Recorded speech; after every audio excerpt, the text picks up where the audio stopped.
The following program is sponsored by The Greek, Ely's Radio Shack dealer at 570 Altman in downtown Ely, and brought to you as a public service by Georgetown Media in Ely, Nevada. White Pine County Tourism and Recreation Board meeting, June 27th, 2023. Well, when Judy's ready. We've got 1 minute. You have a minute? Yep, 3:59. Yeah, you're right.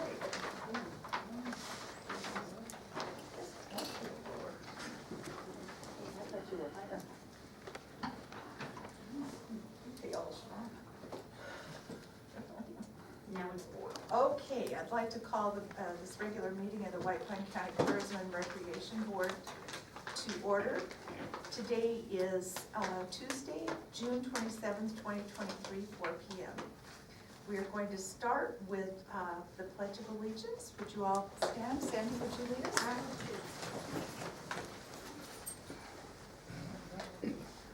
I pledge allegiance to the flag of the United States of America and to the republic for which it stands, one nation, under God, indivisible, with liberty and justice for all.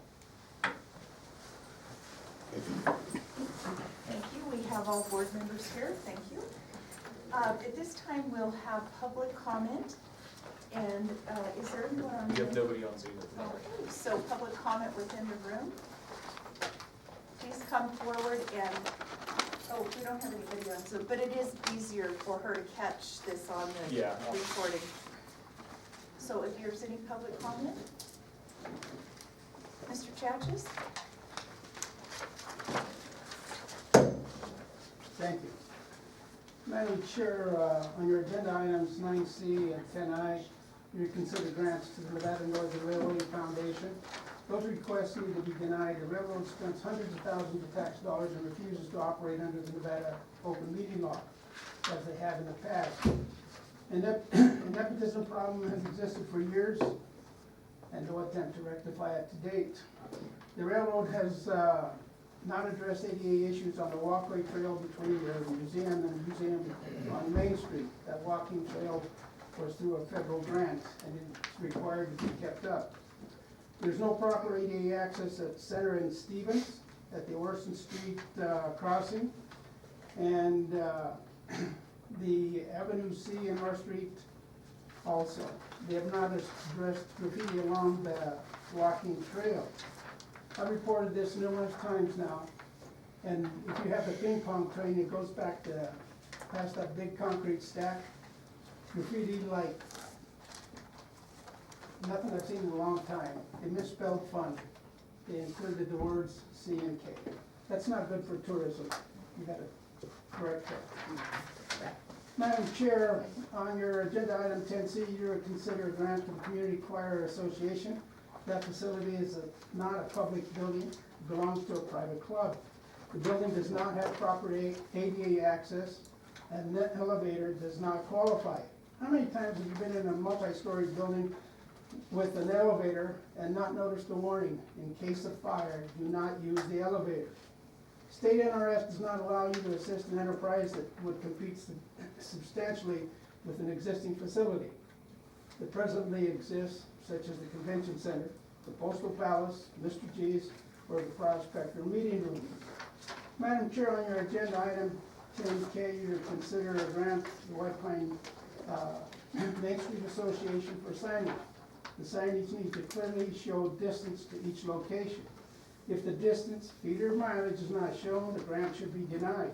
There are signs now which list different attractions and are basically worthless. Don't waste any more tax money. Madam Chair, on your agenda item L, you're to consider granting the Renaissance Society for Walking Lambeth. Instead of this new project, they need to focus on preserving the wood buildings at their Renaissance Village. The wood siding is badly weathered and the cracks are getting worse. You only have to go by there and research that yourselves. If we're going to have a facility like that, it needs to be kept up. No more projects. Madam Chair, I've yet to see anything on your agenda regarding the Heritage Park. I remind you once again that national studies discourage the placing of schools and parks near truck stops.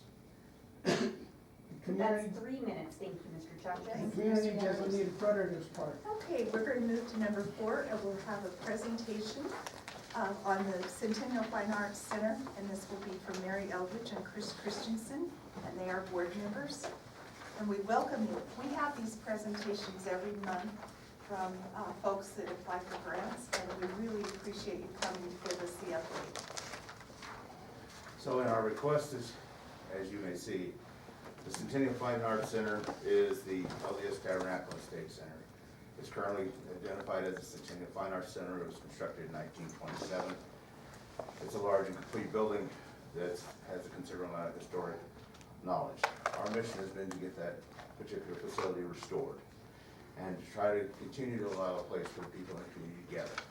As is illustrated currently by the currently Cheer Elite, who have approximately 150 students that are utilizing this facility every month. So it is reaching out to the community, and we're trying to find a way to continue to reach the community to have that available. Our ADA project has gone forward at this point in time, at a point of completion. As you notice with the new sidewalks and so forth that was installed, we are pending an elevator delivery. This is partially due to the problems we had with regard to COVID. As we came out of the final bids, when we went forward, what had originally been a 3-month delivery became a 12-month delivery. We went forward, put the funding down to go forward to get the elevator here. As soon as it arrives, we will get it installed. Our next portion that we're moving forward with is a roof repair. As you can see in the request, the roof has significant damage, and part of that has to be done is that the asbestos-based shingles have to be removed, along with the other layers of roofing underneath, and along with structural reinforcement that we're having done to meet proper current guidelines, including the requirements as far as for earthquake resistance, etc. Those have been included in that. As you can see, we've gone forward with having a bid put out, and has been received, and with the lowest bidder is where you see the forecast cost that we have for completion of this portion of the project as we are going forward.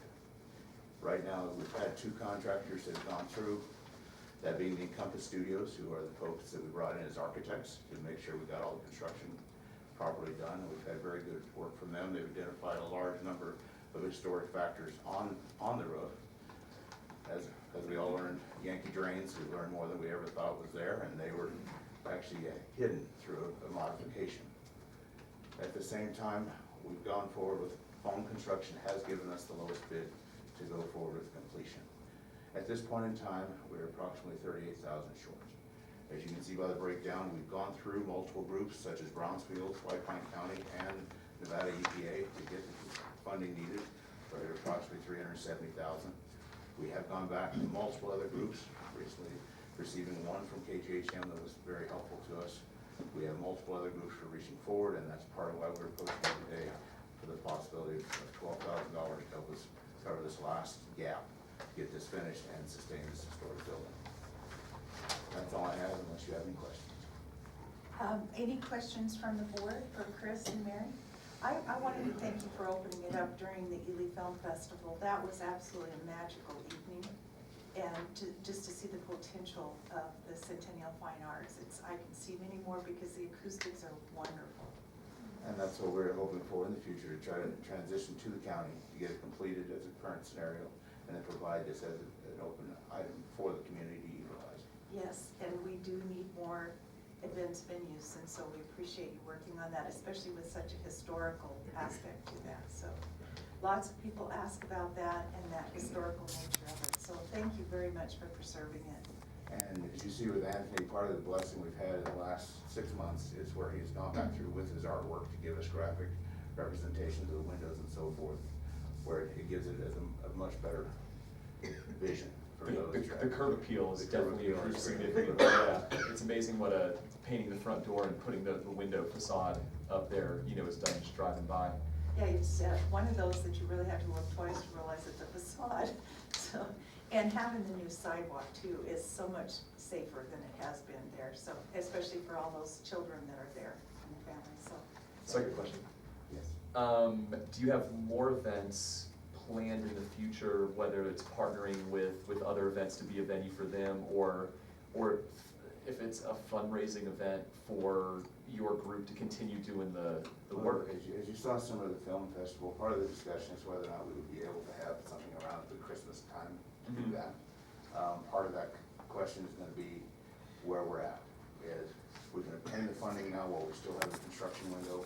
You know, obviously, if we have a major construction project, we're not putting anyone at risk. If we are able to complete the roof at a safe time, that's the window that we'd like to have another nice event to convince them. Is there any other repairs that need to be done that would make you feel better about having events? Like, not totally, like, completion would be ideal, but, you know, are there other things that are kind of hang-ups right now that are making you decide not to do more events in there, other than the roof, or is the roof kind Primarily, of? it's just, the roof right now is getting that completed. The ADA access has been done. As you noticed right now, we've already rerouted the children who are having training and so forth downstairs, because they still have all of their gymnastic equipment and so forth there. But those are primarily what minor delays we're looking at. If we can get a contractor on site to execute, we don't wanna have a conflict with an event. Yeah. That's the main concern at this point.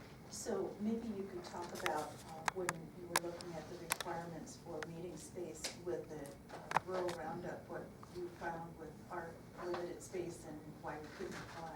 Well, just that, for some of these bigger events that are coming in that would max out, not just the layout that we have, but the layout that we're hopefully getting, you know, there still are requests that come in that are a little bit bigger, and, you know, it would require us to lean on these other additional venues and stuff like that, but, you know, having the Centennial Fine Arts Building done would certainly allow us to go after, you know, bigger conferences and conventions that, you know, wanna have cocktail parties off-site and wanna do different socials or breakout meetings and things like that. So I know we're certainly waiting for it to be at a point where you feel comfortable starting to book more events and things like that. But it's definitely, you know, as activity grows and this area becomes more and more popular for bringing events in, we're certainly gonna be leaning on facilities like that to grow into. And that's you know. our intention, is that this is for the community. This is to make sure that we have a linked partnership with you to go with that. And that is our goal, is to have them open as soon as possible. We're just trying to make sure they have a safe location to go Yeah. into. Well, I think what you did with the film festival pretty much just got the excitement in the community at that top level for getting that place open. So if there's anything in the future that comes up that you need community support, help, or anything, don't hesitate to reach out, because that's what we want to figure out of these types of presentations, is what more can we do for you guys, you know? And much of that maybe just bring it to us. We can look at where we're at for that time frame and the dates. That's the main point, is we're gonna have the dates that once the individuals are there, what construction level we're at. Same thing that happened with regard to the film festival. We had a certain level of activity happening on the elevator construction, so we had to figure out where we could safely pause it so that they could get in there and safely have an activity. Yeah. Thank you so much, Chris and Mary, for coming. It's very exciting to watch what you're doing here. All right, we'll move on we are now going into number 5, and that is action items. A is discussion and/or for possible action to approve agenda, including removal of agenda items. Any changes to the agenda? Hearing none, I'll entertain a motion. Madam Chairman, I'd like to make a motion that we accept the agenda as presented. I'll second. It's been moved and seconded. Any further discussion? Hearing none, all in favor, please indicate by saying aye. Aye. Any opposed? Motion carries. B, discussion and or for possible action to approve minutes of the May 23rd, 2023 regular meeting and the May 31st, 2023 special meeting and final budget hearing for fiscal year 2023-2024. Madam Chairman, I'd like to make a motion that we approve the minutes of 5/23/23 meeting and also the special meeting of 5/31/23. I'll second. It's been moved and seconded. Any further discussion? Hearing none, I'll indicate by saying aye. Aye. Any opposed? Motion carries. Okay, we are moving to new business, and this really, if you see the agenda, isn't as daunting as it, hopefully. This is a very long one. So on new business number 1, approval to ratify payment of bills. And at this time, I'd like to disclose that I will be abstaining from the bill, which is Number 2, to ratify the payment for bath lumber since I'm a partial owner. So on the bills, and I believe, are you looking for the bills? Yeah, I don't I have a couple of questions. Certainly. I believe it's Sandoval Solutions for the cleanup by the fire station. What was that for? So that was cleaning up the rubble from the fire and ice bonfire down at the train Oh, yard. down there, So okay. that people weren't parking in nails and Okay. things like that. Okay, because it's the fire station that threw me off. Yeah, that was so- just mislabeled. And then the mailer for $4,100? That was part of the grant. Okay. So that was something that we worked on with Las Vegas Color Graphics, as part of the Travel Nevada grant. Okay, and then, the 2 influencer with Holiday Inn, what is that for? So that was, we brought in, two influencers for different events, and we put them up in the Holiday Inn. So the Holiday Inn expense was the cover of the rooms for the media people that were in town that we had brought in, so. Could you maybe explain what an influencer does? So with East River PR, they put out, to all these different media people, influencers. When you think of influencer, you think of somebody who has like a massive social media following. I always say, when I tell somebody how cool we are, they're like, yeah, you're the tourism director, you're supposed to say that. But when somebody who is more of peer group says, hey, you guys should check out White Pine County, I just had a great time there, and is posting pictures of it, it means a lot more. So I'm trying to remember what those 2 were for, but they were 4 events that we had recently that we brought them out for so that there was coverage. Shellraiser, okay. So yeah, one of them was for Shellraiser, and then another one I think was for like the car, Silver State Classic or something like Okay. that. And then just one other thing, because these amounts are so little, for BJ's bike race, what were those, there's like 5 there, 5 or 6 there? They're just real small amounts, I was just puzzled what they were. I'll have to look at those. I got back last night at midnight, so Oh, I'll okay. have to dive into those and get that, whatever the explanation for I was that just was. curious what they Yeah. were. I know we were a sponsor of that, but Well, I thought you were, but I mean, there's a thing here for like $21 and $1 here and $53, and I thought, well, what could that possibly be? Gotcha, okay. So- Let me, because I've got all the receipts from anything that was spent on the trip. And so I'll go Okay. back and cross-reference to see if there was anything, because that would have all been spent before the trip. So I'll double check and see what those are for. Okay. I appreciated seeing the White Pine County Tourism and Recreation logo on BJ's I jersey. made sure to get that quite a few times in the video, so. Well, it worked. Okay, are there any other questions on the bills? And please, we want questions when you have questions. So thank you. Absolutely. And thank you to our treasurer for checking the bills every month. I appreciate that very much. Okay, so at this point, do I have a motion for approval to ratify payment of bills? Madam Chairman, I'd like to make a motion. We pay checks 11498 through 11544 in the amount of $180,906.05, omitting check 11519 this time. I'll second it. It's been moved and seconded to approve the ratification of the payment of bills. Any further discussion? Hearing none, all in favor, please indicate by saying aye. Aye. Any opposed? Motion carries. Again, number 2, discussion and for possible action, approval to ratify payment of bath lumber bill.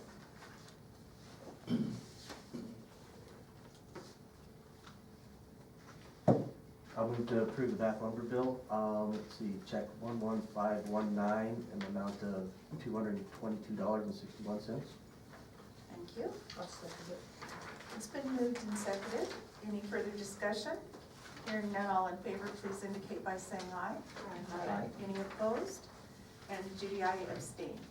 Thank you very much. All right, number 3, discussion and for possible action. Presentation from Parallel Lines on progress of Bristlecone Convention Center renovation design. Sandy is going to start doing a cheer real fast. Okay, at this time, if we could have the board move to this side of the table in parallel lines, so you guys Thank can you, Kyle. present Yeah, from there. Well, we could go sit in the audience. Yeah, we could- absolutely. Yeah, we can get out of the way. Take your chairs with you. Okay, Hey, we'll leave our chairs. Thomas, do you want each one of the board members to have Yes, one I of these? would, thank Okay. you. I can pass them out. Everybody who's sneezed around here. And then use this. Nope, that's just to carry the things in, so. Okay, you got it. Get your way. You guys can have front row seats. I'm fine, I can.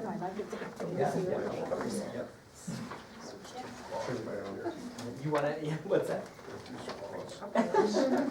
Would you like one too? Great. And if there's one more, if anybody needs, one to follow along, here, want one of these? Yeah, one in the let's, back here. Chris, you can be in the middle, I'll share, and Marion and I'll share. Yeah. Can everybody see the screen okay too? Do we need to dim the lights or anything?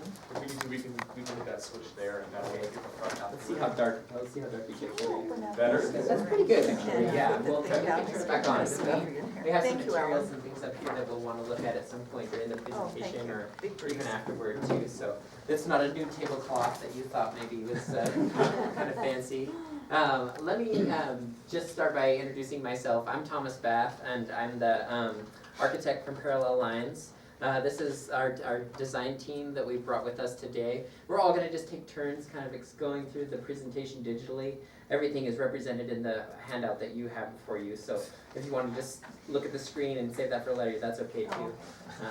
Yeah, so this is Rachel Hamlin from Core Design Studios.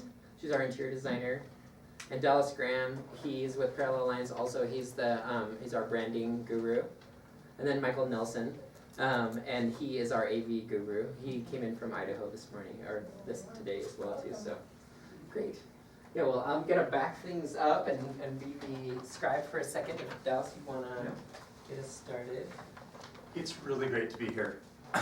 We have been thinking about you a lot, and in a really beautiful way. And today, for us, also marks a lot of work on our side, of course, listening, wondering, dialoguing with Kyle, having come in a few months ago, and trying to really revere and respect and honor the place that means so much to all of you. So we're just really glad to be here. We know that this is a really interesting moment for you as this place becomes something new. So we wanted to take you through the concepts. None of these are, this is pretty much close to what we're getting to. And then we're gonna, again, have some things for you to look at. But to start you all out, I wanted to help you remember something. Let's go to the next one. I'm just gonna really quickly read through this, and then we'll keep on going. A myth's meaning. The Bristlecone Convention Center in Ely, Nevada houses a relic rooted with the ancient world, Prometheus.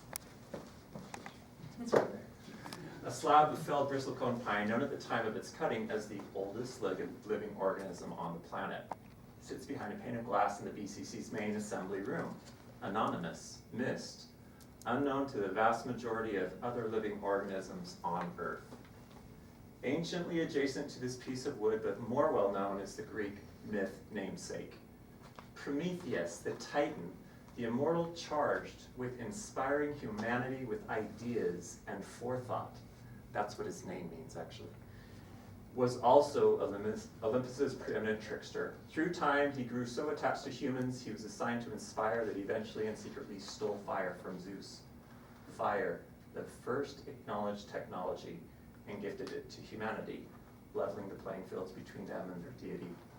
Fire, technology, wood, trees, rings, iron, flame, heat, burn, burned, burnt, light, knowledge, forethought.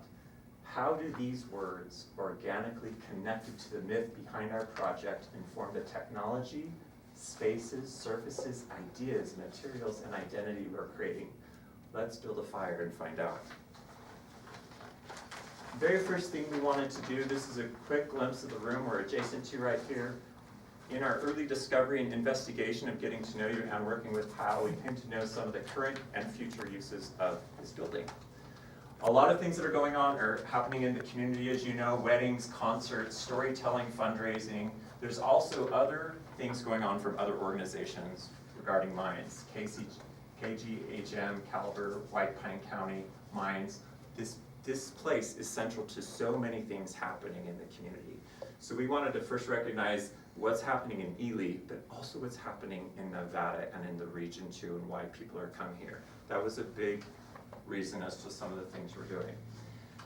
We also, was talking with the tourism board, we learned that the hope is to change this more into an event space versus just a convention.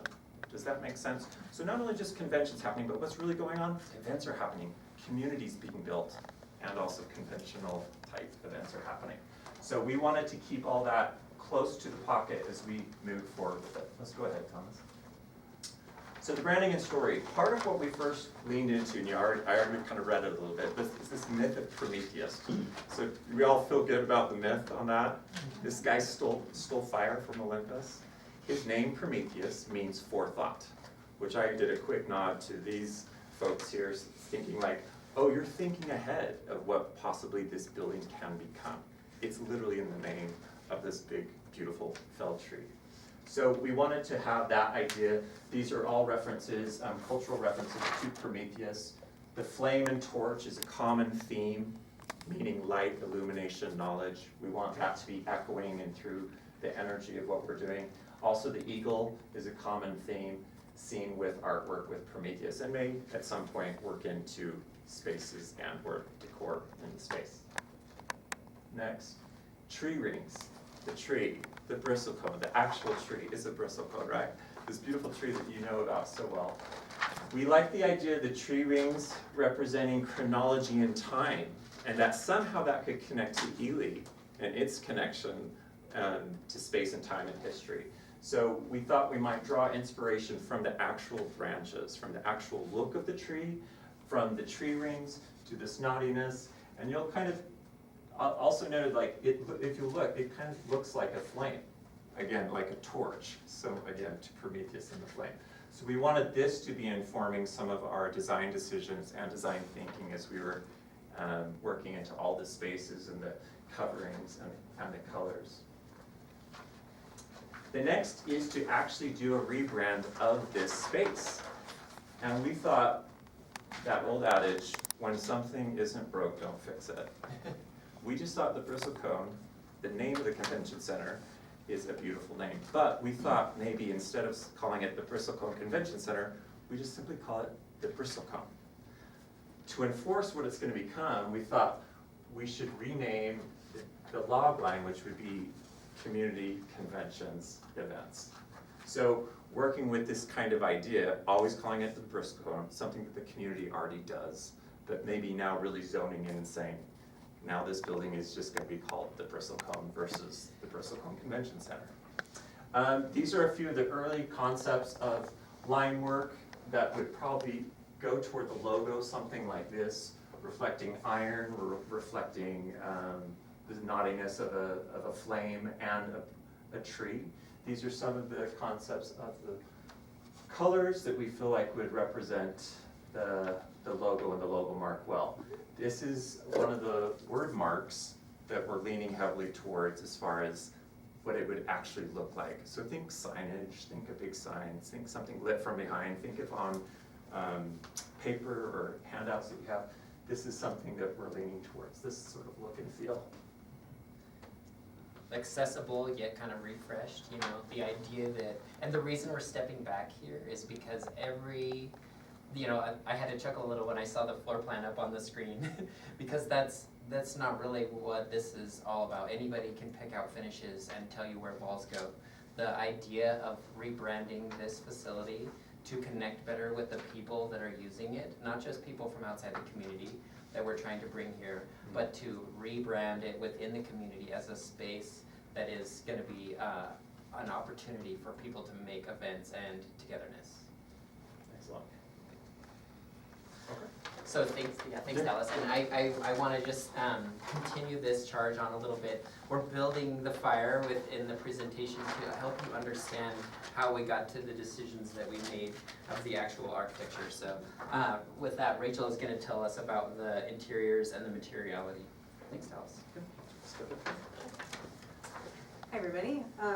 Yeah, I'm excited to share more of the concrete ideas that we have for you about this space and what we've, hopefully that our thinking aligns with all of the research and the work that you've already done, Kyle, and working with Kyle on this. So what you see here on the screen and in the handouts are representations of the types of spaces that we hope to one day see in this building. We see the main space, this main hall, transformed into a large black box that is highly adaptable, that is highly multifunctional, that can become whatever it needs to be, whether it needs to house a large event or be broken down into smaller spaces, but really just a beautiful blank canvas for large events. And then we also are looking at the other, the east wing of the space, that direction, being broken down into more smaller spaces. So we have perhaps some lounge spaces and then also smaller conference spaces that can allow for 8 to 10 person meetings or even smaller groups than that. Really creating that as its own standalone space within the building that can be rented separately or perhaps support the main hall. So you could have, perhaps a training with people here from the mine that then later in the day would want to have lunch and come into the lounge space or use that space a little bit more as a breakout space. Yeah, you can go ahead. So these images here also are represented in real life here on the table. We are drawing inspiration from the history of this place, from the history of the train lines, from the coal from the mines, from basically everything that you know and love about this space and the natural beauty around you. So you'll see rust colors and iron colors and dark colors represented in the flooring. We like to bring in a lot of rich textural materials on the walls. You can come up after the presentation and we can talk through it a little bit more, but this is really just meant to be as a first general palette of what we hope to see in this space. And that's also what's represented here. Ideas that connect to the bigger concept of Prometheus and the idea that we're building this fire within. Exactly, yeah. Yeah, I mean, I think overall too, what I want to say about this is that we're hoping to create a space that feels warm and inviting, but is just modernized a little bit, and really allows for a variety of events to happen here, that it's not that you walk in and immediately think, oh, it's this kind of space or it's that kind of space. It can be whatever your guests need it to be. It provides just a nice, neutral, modern backdrop. Okay. Go. Yeah, so even another layer of that is how we treat the ceilings in here. We're looking at the main lobby space and the new circulation path that you'll see in a minute, incorporating some wood slats. It's a really nice way to create visual interest in the ceiling plane, elevates the space in texture and wood. And then in the more sort of spaces where we need higher functionality, we'll be looking at, this is one of the big ideas, removing all the ceiling tiles in this main hall to allow for potentially 3 additional feet of space, which is tremendous. And really capping that as the top of the black box that could house, what's it called, truss, and lighting systems and drapes and all sorts of things that could be very seamlessly added into that. And then in the east wing, more acoustical ceiling tiles and things that are a little more practical and help with the sound attenuation and are more cost effective in those back conference rooms. Yeah. How many people have heard the term black box here before? It's so essentially, it's a room with a, most of the surfaces are muted. So there's this idea that it can be transformed into anything it needs to be, and it tends to be darker, that's why I could call it black box, because that's the kind of backdrop that most people who are adding decoration or scenes, in the case of like a production of, or something like that, or a backdrop, want. They want everything else to kind of fall away, and then you to be controlled by whatever signage or kind of decorations that they're putting up to it. So it's an ultra flexible space that is, the finish grade is much lower. So we're talking about mostly paint, and really simple like carpeting and that kind of thing, so that we're using the budget that we have for this project in the spaces that are more fixed and kind of the smaller spaces. And then the bigger space, in order to help save money on the entire project, is to make them kind of just muted and more flexible in general, so.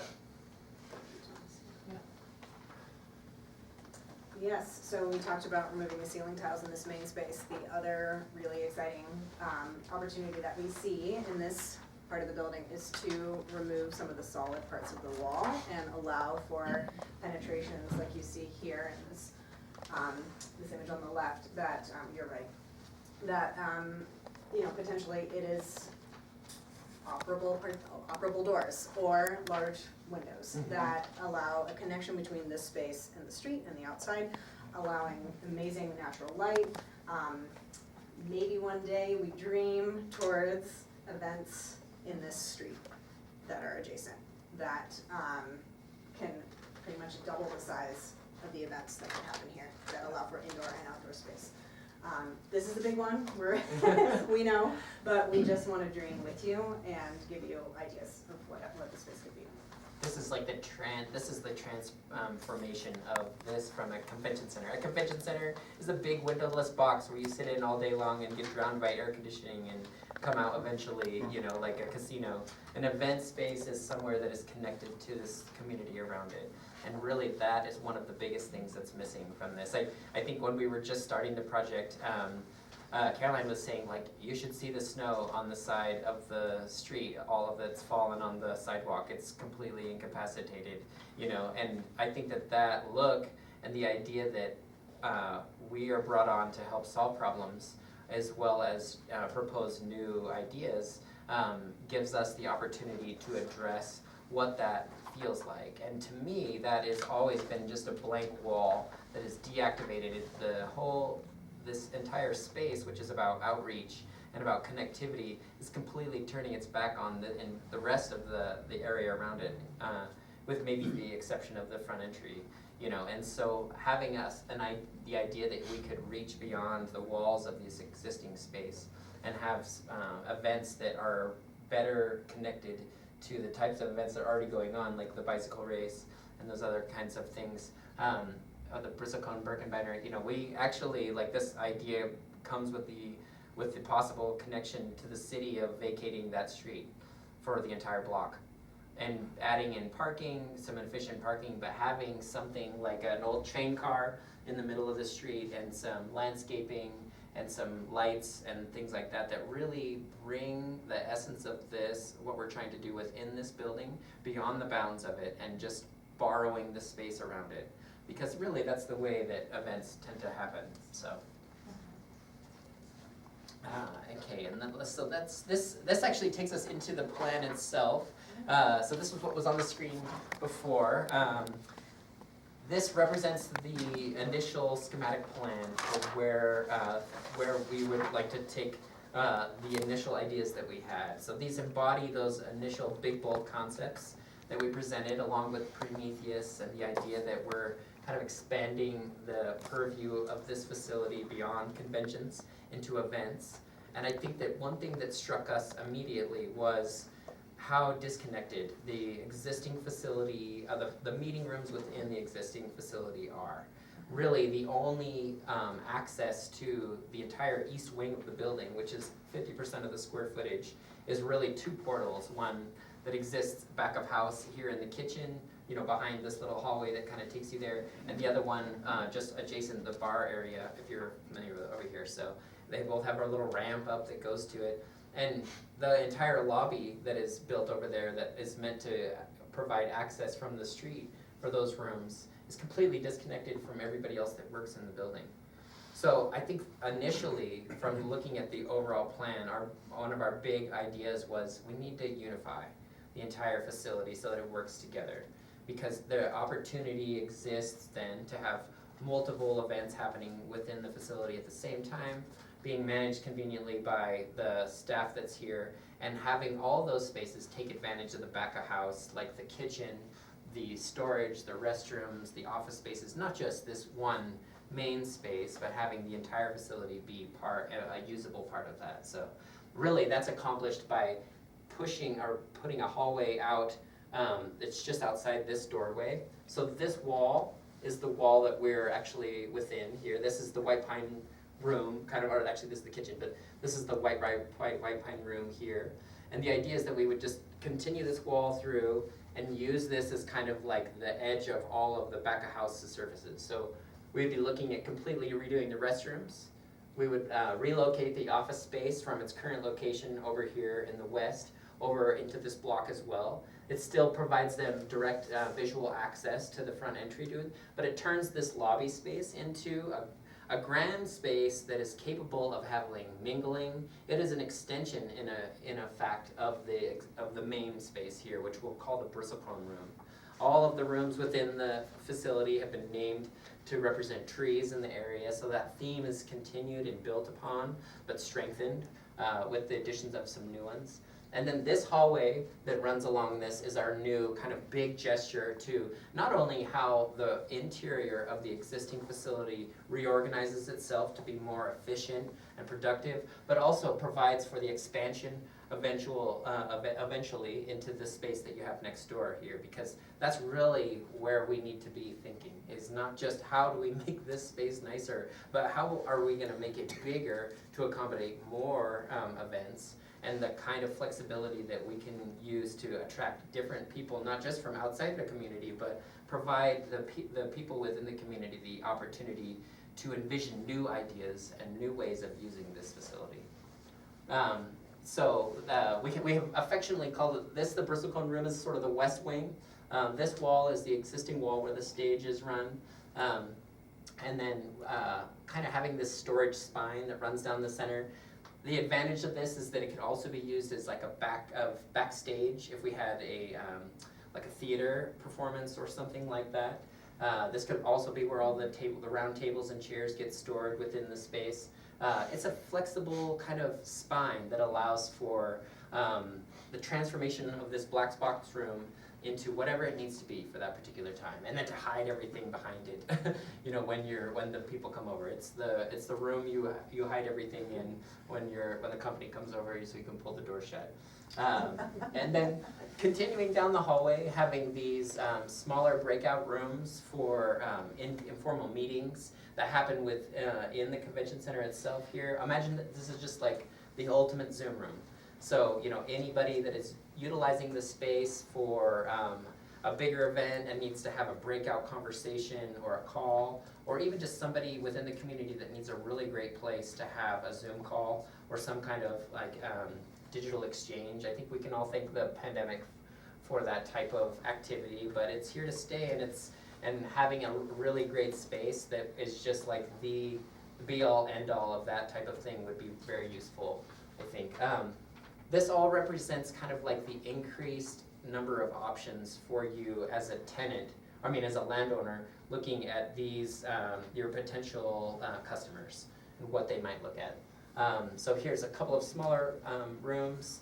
This is a little bit larger meeting room with a big round table in it that kind of takes you into this lounge space. There's 2 skylights over the top of that lounge space.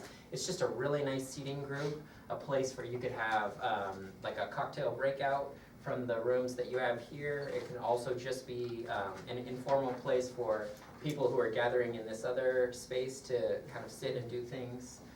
It stays set up all the time, so there's no maintenance, there's no constant moving of furniture and things like that. The east wing, as we call this area here, is filled with furniture and fixtures and finishes that are always there. So they're always set up, they're always ready to go, there's no transformation. This is the area where all of our transition happens. The Ponderosa room, a big kind of like similar to the shape and size of this, except for a little bit bigger of the existing White Pine room. A nice big table set up, maybe some banquet seating along the back here. And then finally, the last is the White Pine room, which we affectionately have called amongst our design team the finest conference room in the state. And literally, that is totally doable. You know, the scale of it is just right for about 24 people that could easily be where this meeting is held regularly. It has access to daylight if we continue that trend that we're setting in the bristlecone room where we punch some windows in and looking out that, or some heavy drapes if you'd like that to be a nice dark room. We have a 3D image of that coming later, so. Are there any questions about the plan from a big picture standpoint? I was gonna point out really Yeah, quickly, we please. have not showed you guys where we would like to place Prometheus. Yes, oh yeah, thank you. Right, and so Yeah. in this beautiful lobby space, we really would like to prominently feature it in this upper left corner, as really a beacon and something that the public can come in and really, and have a viewing, as opposed to having to come into the room and so, you know how it goes. So, we're hoping that it can have a special home here in this lobby. Yeah, thank you, Rachel, I Yeah. appreciate that. Yeah. The whole concept of that. Yeah, right. Also, the coloring is not just like fancy coloring, it's actually indicative of the type of surfaces. So this is a big chunk to take off. We know we're not just messing around with like some finishes here and there. This represents a pretty dramatic reconfiguration of the existing spaces, which is what's necessary. But there's areas where we can be smart about how we go about that so that we're not breaking the bank and also keeping the finishes in a durable sense. So a lot of the idea for the black box was to try and strip away expensive finishes that we would likely wind up value engineering out of during the construction phase. But one of the big moves is actually removing all the carpet from the lobby spaces, hallways, and actually just polishing the concrete slab. So it would be a concrete finish that you would come in on, and we'd polish the slab so it looks really nice, sort of like a terrazzo finish, and then seal it. It'd be really low maintenance, there's low transitions and simplicity there, it's very easy to take care of. But it also represents the type of finish that we will be adding back into the project, or you won't have to spend lots of effort and money in maintaining. In the bristlecone room, we've picked out a couple of really nice carpets. Like Rachel said, and she could talk about those a little bit more after or whatever. And then these areas here too are also other carpets that are represented up here. But for the mass majority, it's just polished concrete on the floor, so. So with events, you have to have alcohol, obviously. Where's your bar gonna be? It would I hate to ask. I know. I know. Asking for a friend. The same location, exact. And actually what we would love to do, and this was kind of like, we were just tiptoeing into this idea with you about the idea of expanding out to the street, but we'd like to maintain that roll-up door on the end of this wall, as it is currently, but we'd also like to pop one to the outside, to the street. So if you had an event out there, you know, whether that be hot chocolate you're serving for the end of the bristlecone Birkebeiner, or if it's in the summertime and they have somebody serving beer out the side of it, the entire facility doesn't need to be open. You could still have an event outside. That's the largest conference room you have available, is that street right there. You know, and so that's reaching beyond the what we've talked about here, but that would be where that would be. Okay. Yeah. And what about the stage? The stage is flexible now and can be moved anywhere. And one of the things we're about to show you is all the different configurations that we can turn this room into to support the different types of events that we have. Great segue, by the way. Yes. Yeah, go ahead. Yeah, so we just wanted to show you at a pretty small scale, but also just so that you can start to see and let your eye adjust for a second.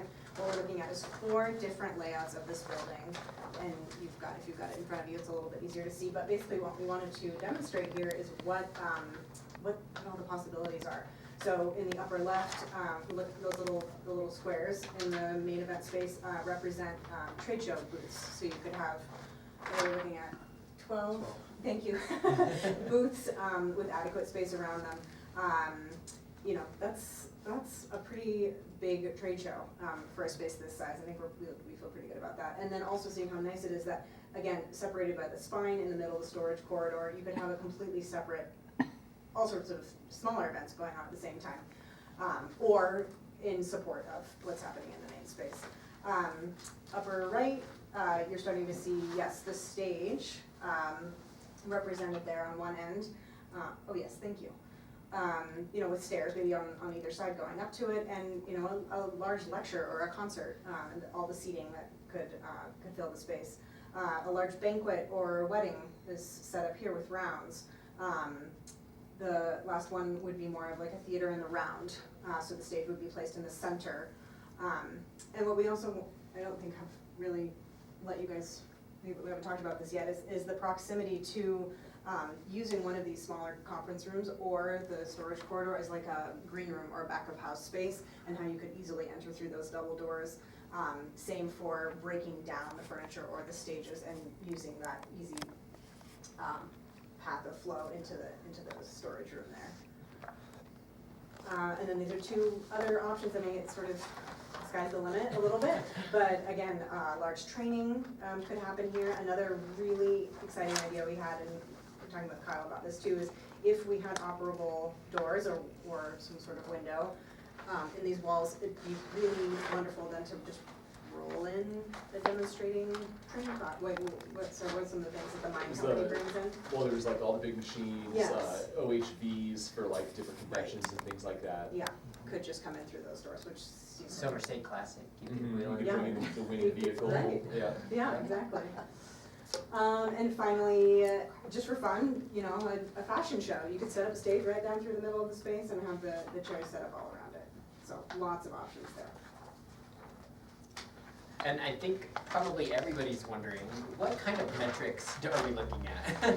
Because it's one thing to talk about demoing and removing all these spaces, but I think that one thing that we want to focus also on is the numbers in terms of square footage we're providing for storage. That was one thing that we got as a piece of feedback from our initial kind of guesswork, which we really appreciated. So we're actually increasing the storage by about 300 square feet in the building. And so you're kind of seeing these two diagrams here. This one up here is the existing facility, showing the square footage of those areas that we identified as exclusive storage. And then the proposed storage with that spine that runs down the center, the smaller storage room over in the east wing, and that one that's just behind it there. And then these two diagrams are similar. This is the existing condition, and this is the proposed condition, and this is just meeting spaces. So as a result of this, we are actually decreasing the square footage of meeting spaces, but that comes at the cost of making nicer, more functional meeting spaces. So in this regard, we're using quantity over quality.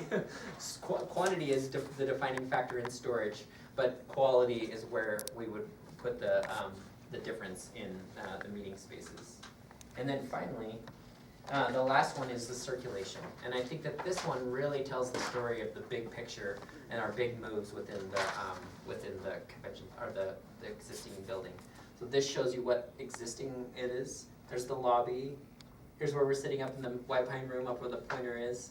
And then you can see that basically there's really no public circulation until you get to the east wing. Is all managed within itself. So this is the proposed version of how we're creating this kind of more entry hall kind of space, which can be a really great breakout space or pre-game space for whatever happening here.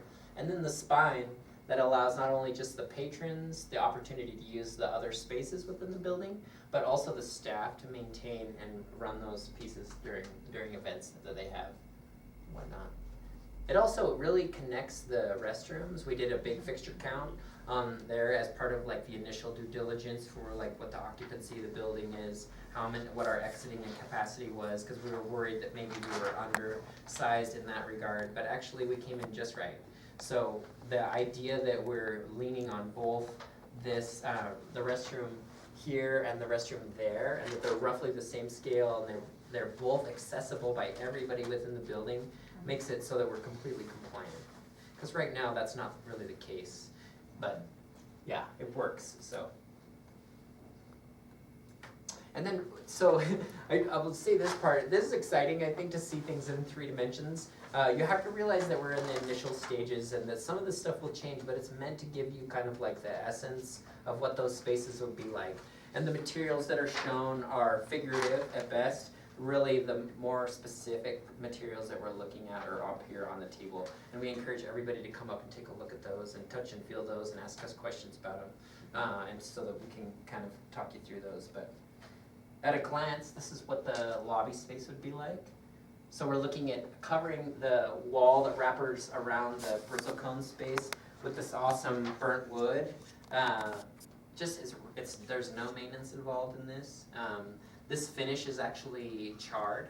So it's actually, they just take wood siding and they would just char that. That gives it this. It's actually a Japanese term called shishugiban, which they actually then it just becomes like a scar almost. So there's no finish or anything that's necessary after that. And it's kind of meant to be this dark space where at the very end of it is Prometheus, well lit up, and your eyes drawn to that.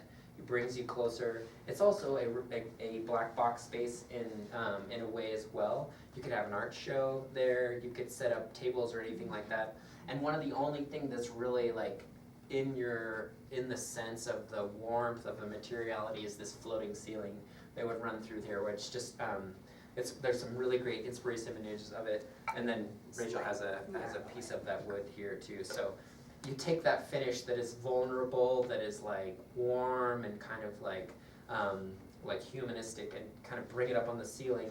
So it takes it out of all the touch area of our little ones and all the people that are going to be banging in and out of the facility. So it's always this kind of cool gesture that's up there that's like uplifting. But the rest of the space can be kind of dark and transformative in the way that you use it.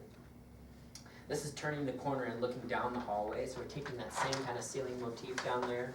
It also makes it really easy to drop in things like pin lights and sprinkler heads and all the other kind of stuff, so that you really get this continuous long effect, and it's not competing with everything else. And then above that ceiling there's no ceiling, it's just open to above. We just paint that all dark, so we're not spending any additional money or resources or materiality above where this finish that just hangs down there, so.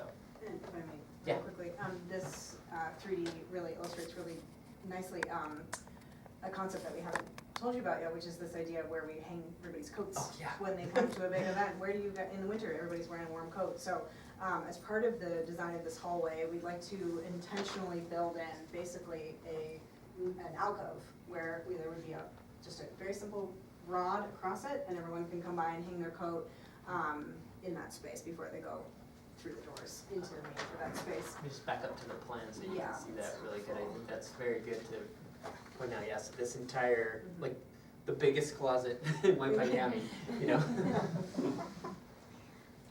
But it is a thing, you know, when you have everybody dragging in their coats from outside in the wintertime, it's something extra. So this is just a place where that could be done.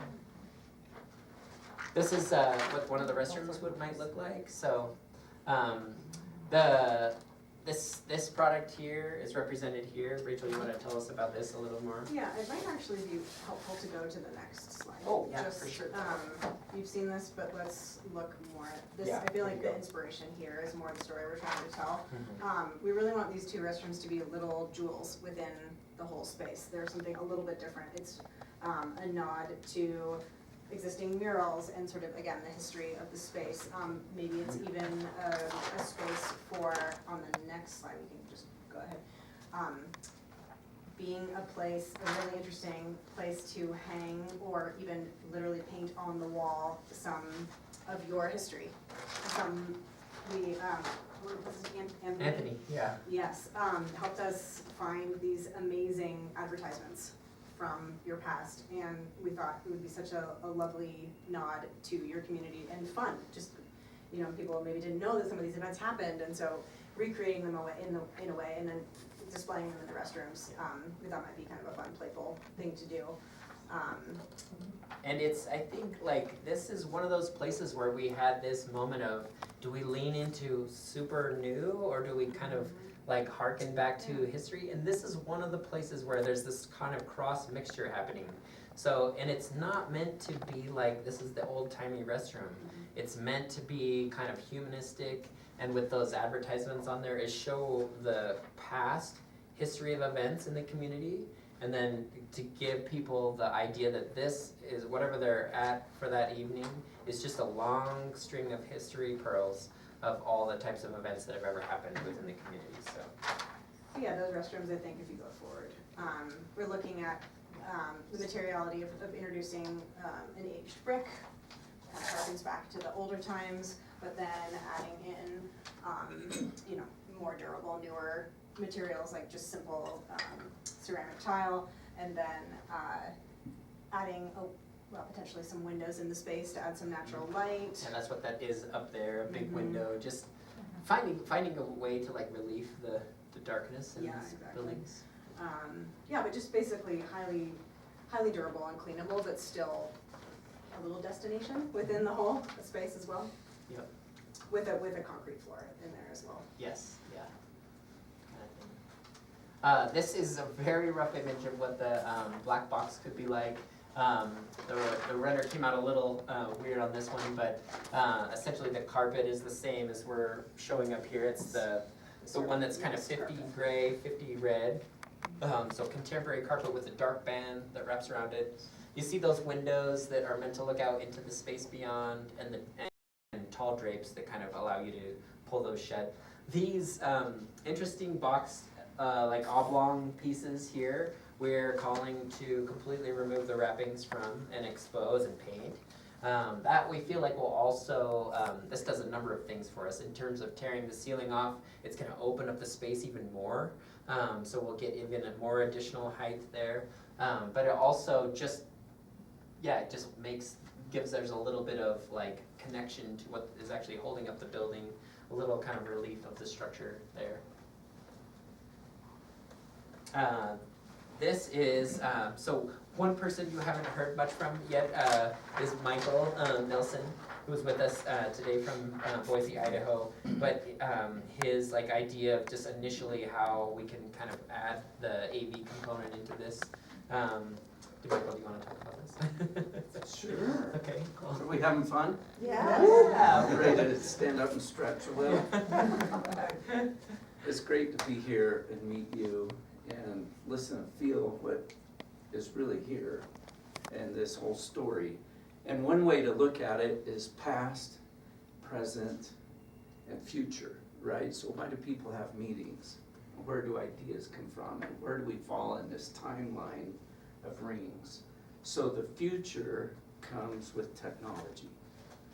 And people bring their laptop, and they bring their phone, and they need to connect. So I spent 40 years in the event services industry, and we handled Sun Valley, Idaho, which is a pretty massive resort, for 10 years.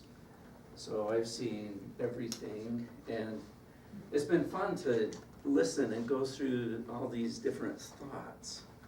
So part of coming into a space like this is hearing and seeing, right? 2 eyes, 2 ears, and there's different types of events. So for the visual side, we have flat panels like this that can be permanent and mounted. There's like LED screens. Since we're in this big room, I brought a sample of, this is called a tile. Okay, and it's very similar to this, if you could think of this, but it's super bright and it can be weatherproof. And you can stack them sideways, so you can have them like this. There's a lot of creative things. So we could put that up on the end of the wall or on both sides. We could have something like this on a cart with wheels that could come in and out if a client wanted to turn and say they only wanted to use half the room. One of the benefits about having all the dark is that everything against black does what? Looks bright. Shines. It's, and that's what people want, right? Based on your theme. So people are gonna come here and they're gonna feel like, wow, this is, I mean, listen to this whole story, and here I am today, and then I'm bringing technology to it. So on the, one of the thoughts, we can go to the next slide, is to put dual or single monitors in the boardroom for all the Zoom and FaceTime. And there's technology now where you can just hand out a thumb drive and they plug into their Mac or they plug into their laptop. And the audio and the video is all wireless. And it's connected, and there's several ways to stream. And then there are speakers that are mounted in the ceiling to handle that. And that's what the blue represents, our ceiling speakers, as well as a microphone with it. So if you were in the back room talking, and say we were talking to a hospital in Virginia, right, they'd be able to see and hear your voice. And that's all automatic. So there's some amazing technology out there. Space. Next slide here.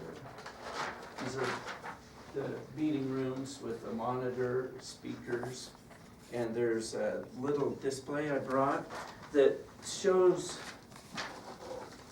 we just did like a dance studio with 10 rooms, like a $7 million building, and these instructors come in and they want to teach the kids, right? So the customer walks up with their phone and they push this button and they have 100-foot range on Bluetooth just to that room.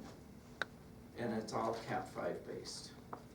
So you can tie all these rooms together. If somebody was having a big, hey, it's a festival of trees, here's the auction, here's the auctioneer, we have it outside, we have it in the lobby, and we have it in these little breakout rooms if they want, and they can control it with a small little control like this. Wow.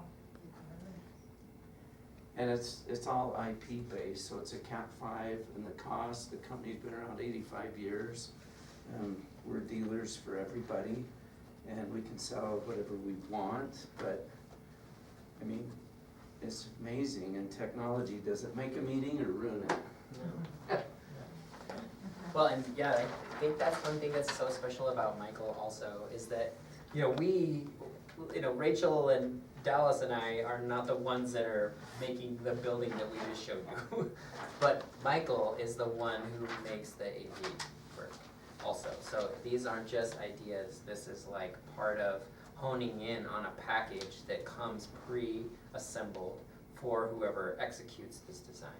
So it's not something that gets lost in the translation, because I think that that's probably what everybody's thinking in the back of their heads is like, okay, that's great, we can plan everything we want, but it's like, how do we get from here to there? And we've seen that be disassembled and disintegrated again and again.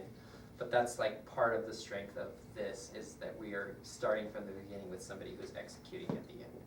Hey, Michael, can you talk about how this technology is gonna make staff time more efficient too, in doing the changeovers and with like preset, audio settings, and, how to deal with some of the things that we're dealing with currently where, our soundboard will get messed with, at a show, and then the next day we can't figure out how to get the microphones to work. So, technology is great from an end user standpoint, but how is this gonna help my staff be more efficient at what they do? From a management standpoint, there's a file and it's just reset and it goes back to how it was programmed. Like I'm working with a group in Wyoming right now and they have Airbnbs, they have a lobby, they have a swirl, they have an event center. We put this in and let's talk lighting.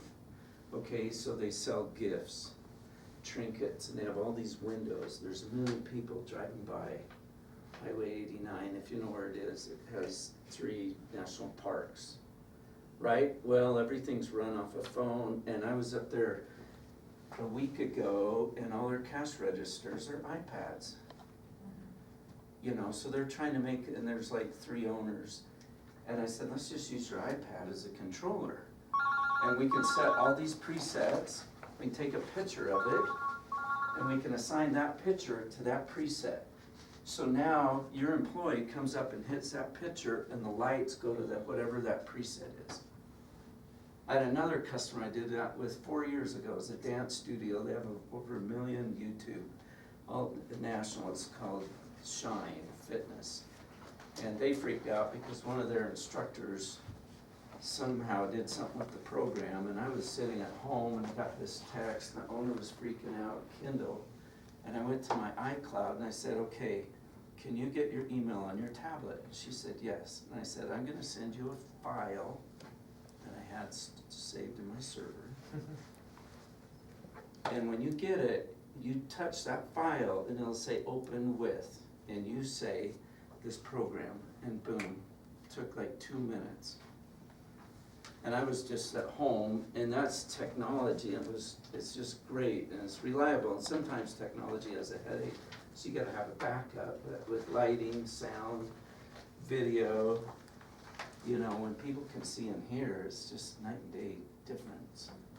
Well, that's what I wanted to have articulated is that, you know, these layouts, these color schemes, these sound profiles, things like that, they're all gonna be set in pre-programmed files that essentially, when somebody comes to Nicole and says, hey, we want our wedding reception to be draped in blue and pink, we just hit that button there and the whole convention center now is lit in blue and pink, or Correct, with set- spots and yeah, washes.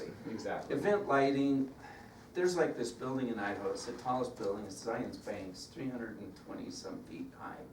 And lighting is like makeup, it's got a mascara and then it's got a foundation, so you have a wash and you have these accents. But we did this whole building, and I sat in a chair and I said, here, take your iPhone, flip through the pictures and hit that, and the whole building goes red, white, and blue. And then it can play scenes or memories, so it's super easy. It's a Apple app, it's $99 a year. I have a technology question. Yeah, What internet speed would you recommend for a facility like this? depends on your customers. Okay, customers are what it's all about, and you'll notice that where you put your money, like, I don't know if you charge to use this, This is a really good point. right? What's the number one revenue maker in convention services? The first one is F&B, and the second one is audiovisual. Right, my point right now here, you would struggle to have one Zoom meeting streaming, right? Let alone all this proposed fanciness. I'm just thinking like, Right, so we need to do like a SWOT, you know, like before this meeting, I walked out and walked around the building, looked up there, what's your internet speed, what's up, what's down, what's your backup speed, right, if there's a train wreck going on. So there's a couple of ways to handle that. But this technology, does it run on Wi-Fi and internet speed to function? Or, because that's a good, because the issue that we have here is extremely slow internet speed. And as much as we're promised broadband in the future, you know, is all of this technology you're talking about reliant on a certain internet speed to be able to function? Because No, this. chances stuff are is we don't all- have that internet speed No. currently. And you know. there's ways to go around that if you have 5G. I've had 900 meg on a little, I carry a T-Mobile 5G hotspot. I have 13 Apple devices on my T-Mobile account, just based on what I do, so I have different ways to stream outdoors or indoors. So we could do a SWOT and see what that's like. To answer your question with this is all local area network, hardwired. So it's not affected by that, but what would be, like we had Shearson Lehman coming into Sun Valley, they had 40 people from New York to do a little meeting. And we worked 30 hours straight, no sleep, for this group. And the woman was so wound up. And she came running and she was stressed out, and I said, what's this meeting about? And she said, Michael, we're trying to figure out what to do with $3 trillion. I'm like, do you need a routing number? You know, and she came running and she forgot a sound system over at the golf course. And she said, do you have one? I need one right now. And I said, of course there's a portable, which is what she needed, but I said to her, I have one, but it only works in Spanish. And she sat there. I'm like, woman, just relax, right? But, and we took the sound system over there, but everybody has these urgent like needs and they have chunks, so to have it clean, filtered in and out, right, for data up and down, you just designate that. Like with this $7 million dance studio, we did all the IT stuff. We had a rack upstairs, one downstairs. And then we have local, and then we have secure with all the cash registers and all the owner's stuff on it. And then we have public. Another thing we could do is we could put this on the wall and the manufacturer makes a little QR code. People walk in, they get Bristol Cone Wi-Fi. Here's our password, something simple that ties. They come in, they walk in with their phone, they go click, There's no app, and now they have total control in here of this sound system with their phone. So if I could, this is Jason Hutchings, and he is the IT director for White Pine County, so we're really happy Oh, he's great. here. Awesome. So, we always want our technical folks, you know, to be here to ask these questions, but because of the NDOT, Nevada Department of Transportation's, project, downtown project, they'll be letting the bid out for downtown, which will include the trenching with fiber. And we have don't we have a box just right, I'm always mixed up in the direction, it's just right on the corner. Yeah, it's up on the building, I took a picture of it. Yeah, and so that will be, starting next summer, it'll probably be back to the water, Kurt. We always start with water here, don't we? Because that really is the most important thing in all the infrastructure for us. And then it'll be this downtown streetscape, but that includes the trenching with the fiber coming in. And the BEAD grant has just been, President Biden talked about that, and we're getting all this money, you know, when you saw the advertisement, or the newspaper article yesterday, and all the splash on that, but the BEAD grant will be coming through, so there'll be broadband money coming. And, but that's, you know, where I am on this is we'll be connected, and thanks to Jason, we joined on with the county. For when that comes through, we'll pay our portion of the hookup, which should not be that much since it's just right out on the corner, and then we'll pay that fee. So fiber should be coming in the next couple of years, because that project will finish in 2025, the downtown streetscape. And we just had a big meeting here, Main Street did, about the trees. And Bill Wilson, you were here for that meeting, weren't you, with the trees? Did you come last week, I think? Anyway, we all go to so many meetings. But anyway, we have just about the streetscape with the trees, and then our NDOT person will be coming back, the landscape specialist. And so we have tremendous input with NDOT about what's happening with the greenage, you know, really working for the beautification. So, but I feel confident we're going to get the broadband on that. You know, we're going to get the fiber in here because we're so close, and that NDOT project. I may be over. So what I'm hearing is planned for gig synchronous, north of 1,500 a month currently in our landscape here. That sounds great, Jason, whatever that means. And there might be some short-term solutions with Hughes and some satellites or 5G, you know, Okay, portable. yeah. So we'll work that through that. But that's vital, especially the customer, because say Shearson Lehman's in here trying to figure out what to do with $3 trillion. We would have a Right. routing number right away to the Bristol Home Convention Center. I'm just glad that all this technology isn't reliant on a good Wi-Fi signal, you know, and regardless of whether we get this or not, things happen. And so to have it on a local area network and something that is, you know, it's not dependent on whatever upload, download speed. Yes, you're gonna have Wi-Fi for the Zoom meeting to function, and yes, you're gonna have to have it for people that are on their phones doing stuff while the convention's going on, but to have your lighting, your technology, your sound all reliant on Wi-Fi, that to me seems extremely unstable, and maybe not in Sun Valley and maybe not in New York City, but in Ely, Nevada, it is unstable here. And so to me, I'm not gonna feel comfortable moving forward if our technology's relying on Wi-Fi. It has to be on a local area network where it can still function even if a tower's That's down, or a crazy. satellite's backwards, or a truck hits something, you know.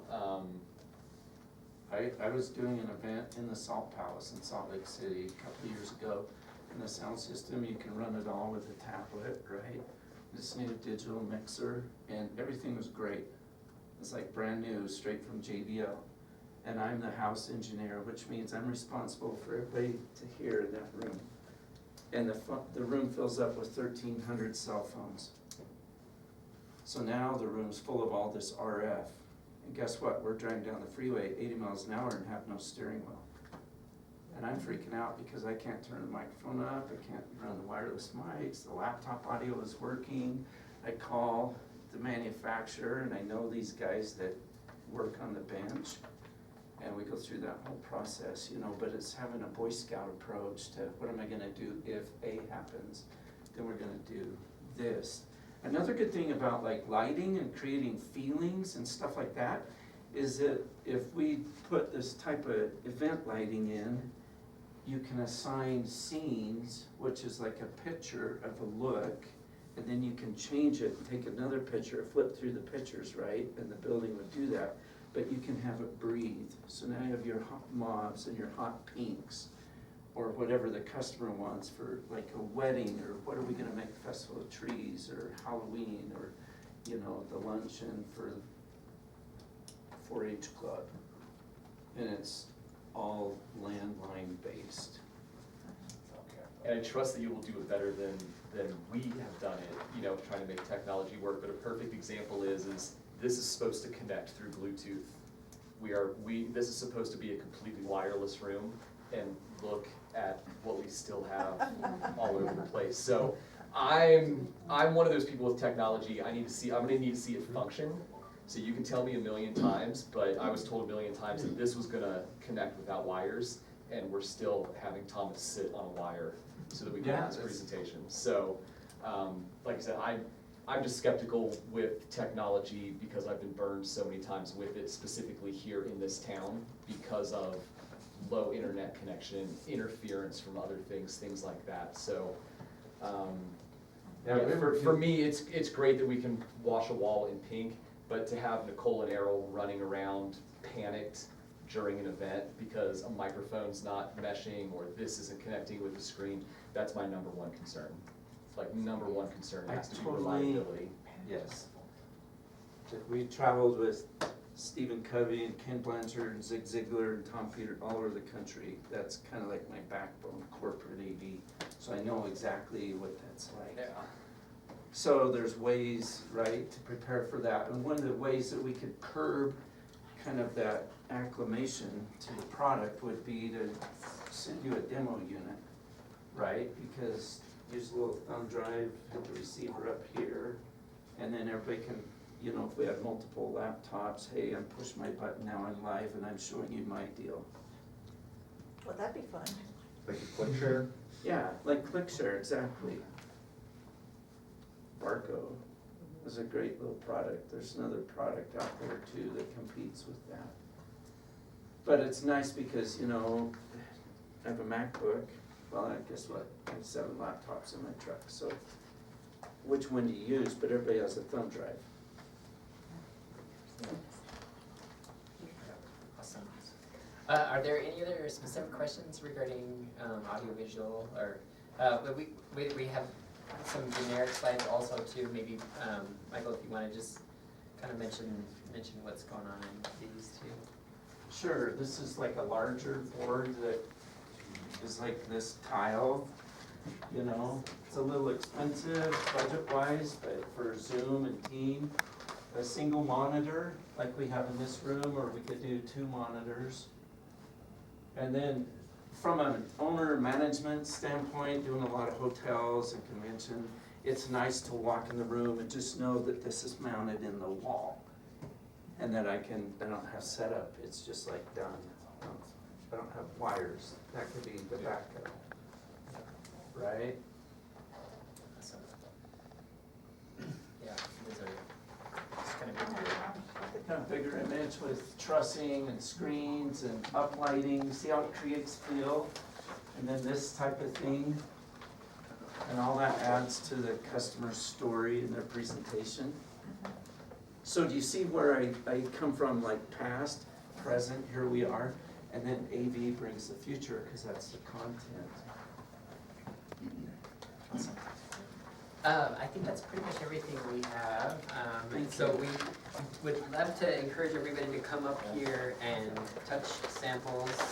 I think I know this, we've been going at this for a minute, so you've probably been drinking through a fire hose. We're radically proposing to change the entire facility and add all these ideas in there. But I think if you can just pull and hold on to one idea that we talked about here, it's really about the transformation of this space into something that is beyond just a convention center, but is that it allows for events, all types of different events, stuff we haven't even thought of yet probably, and anybody in the community who can come up with one of those ideas and have this be the space where they land, and it helps transform that into a gathering space for everybody. So thank you very much for your time.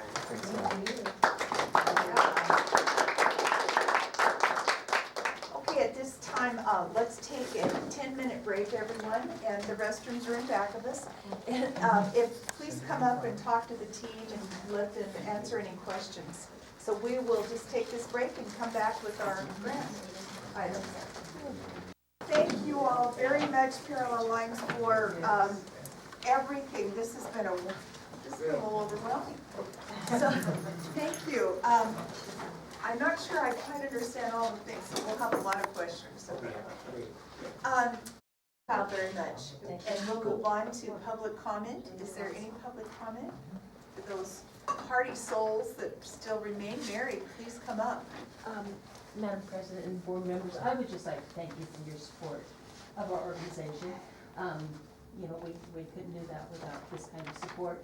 But also thank you for the opportunities that you provide to community organizations to improve their facilities and their events. And really, thank you for the work that you do. It is our pleasure. Thank you very much. Any other public comment? George, do you have anything to end us with? Yes, ma'am. All righty, come on down. On your list for, excuse me, refreshing murals, Kyle, I'd like you to look at the Liberty. It's getting pretty raggedy. Absolutely. Okay. In the past, I've asked, not received a copy of the updated inventory list. I'm still after that. I've asked in the past whether or not the Silver State Motel is properly licensed. We still have people there. Should be a simple yes or no. Still concerned in regards to the kiosk across from Sports World being covered or, I should say, not available from both sides. You've got to find a better location. If you're looking at it straight ahead, that's fine. But if you're traveling down the highway, you're going to see another business's advertisement instead. Spend a lot of money for nothing. Still concerned in regards to different areas that I see RVs parked onto. I want to know if they're licensed. Are they paying the fees? In particular, the city, are you collecting the proper landfill, water, sewer fees? Should be an interesting, quick answer, but I'm still waiting. It's been years. Still concerned in regards to the community choir not paying the pigeon money. Again, private club can't do it.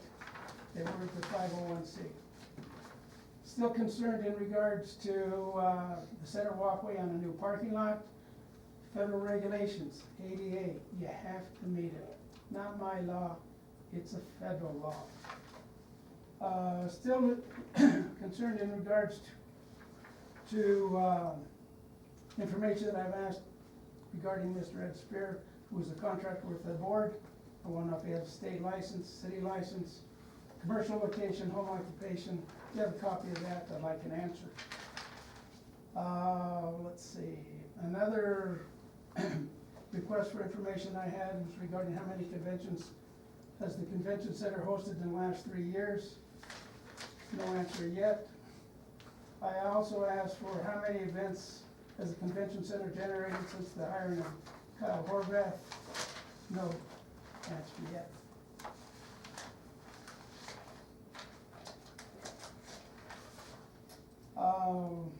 My concern goes on in regards to the Nevada Northern Railway.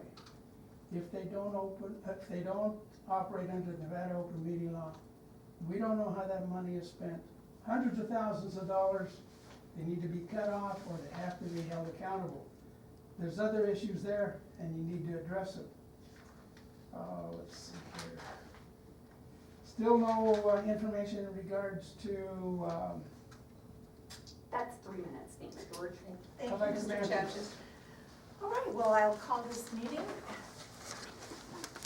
adjourned. Thank you very much. Man, when was the last time we had a 3-hour meeting?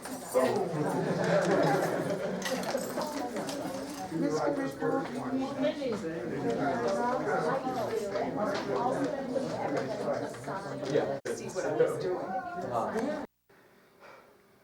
This has been a Georgetown production. George Chachas reporting.